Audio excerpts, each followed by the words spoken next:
Next, I'll show you an example of how to use these antiderivative formulas. But before we do that, I just want to mention a little bit of terminology.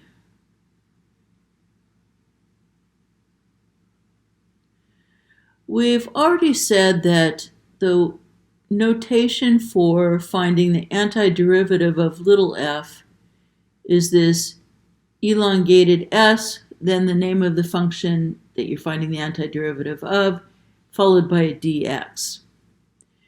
The function you're finding the antiderivative of is called the integrand.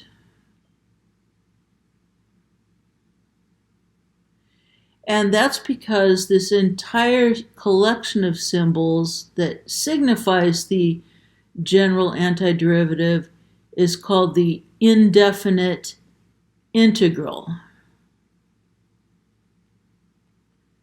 And again, the indefinite integral is the same thing as the general antiderivative. It's just that when we're calling it the indefinite integral, we're really referring to writing it out with that elongated s and then the dx at the end.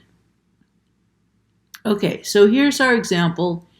Evaluate the indefinite integral, in other words, find the general antiderivative for 2 plus 5x cubed minus x to the 6th plus e to the x plus 1 over x. So the first thing I notice about this is there's a bunch of stuff here, all separated by pluses and minuses. And for that, I'm going to use this formula that says if I've got two functions in my integrand, inside my indefinite integral, that are being added or subtracted, what I can do to evaluate that is simply find the indefinite integral or antiderivative for each of them individually and then with the appropriate addition or subtraction. So what I'm going to have at this point is integral of 2, oops, that's not a 2x, it's just a 2, and don't forget the dx after every single integral sign, and then plus indefinite integral of 5x cubed, so elongated s and the dx, and then minus this time the antiderivative for x to the 6th, and I'm writing it again with the elongated s and the dx, plus antiderivative for e to the x, dx, plus general antiderivative for 1 over x, dx. And again, this is all because of the rule that the indefinite integral for f of x plus or minus g of x dx is equivalent to, oops, that bracket should have not been there. Anyway, is equivalent to finding the antiderivative for f of x dx and then plus or minus antiderivative of g of x dx.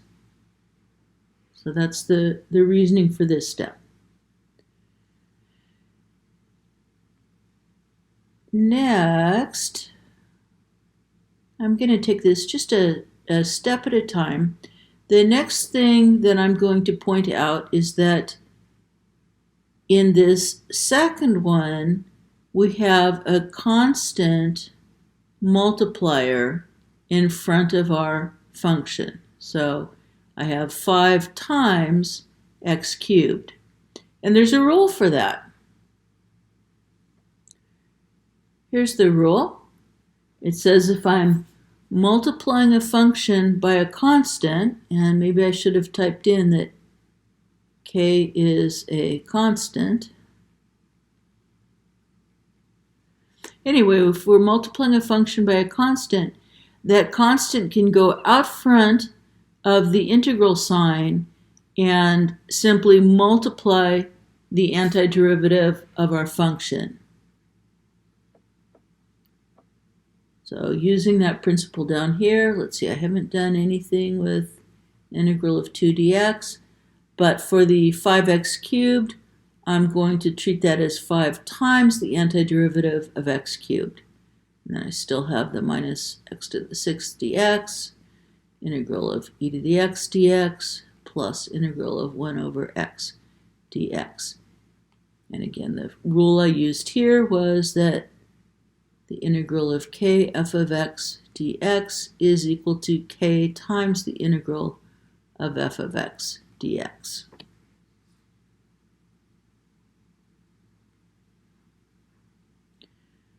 Let's just, for the rest of this, work from left to right. So starting on the left, I notice that I'm finding the antiderivative of a constant. So if we look up at our rules, we have one that says the antiderivative of a constant is the constant times the variable. And again, I probably should have typed in k is a constant, but we can write it in now. So the antiderivative of 2 will be 2x. And I'm going step by step here, so I'm not going to do anything else with everything else so far.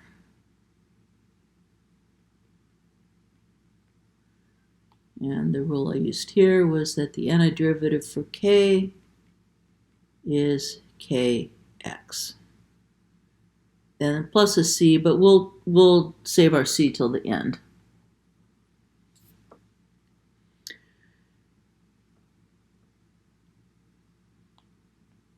So still working from left to right.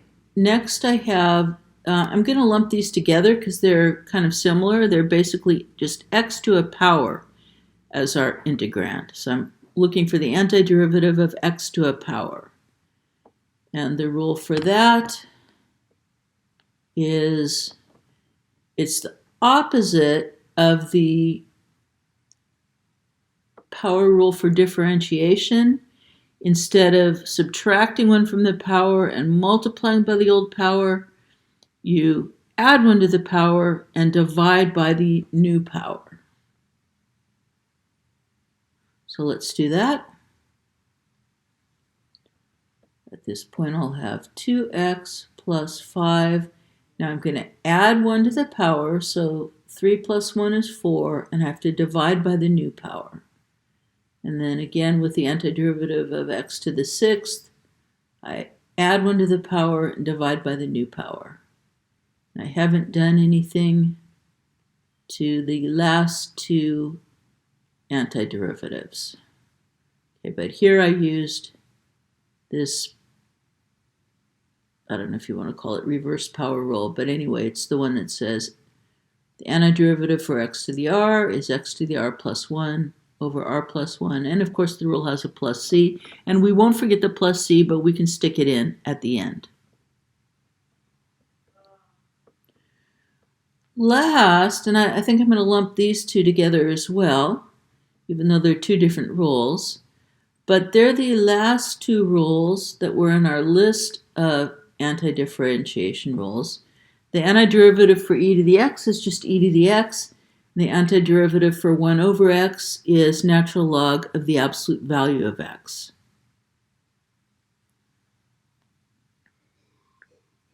So finishing up, then we have 2x plus 5/4 x to the 4th minus 1/7 x to the 7th plus, and we just said that the antiderivative for e to the x is e to the x. The antiderivative for 1 over x is ln of the absolute value of x. And now finally we have our plus c. And again, the rules I used here were the antiderivative for e to the x and the antiderivative for ln of for 1 over x.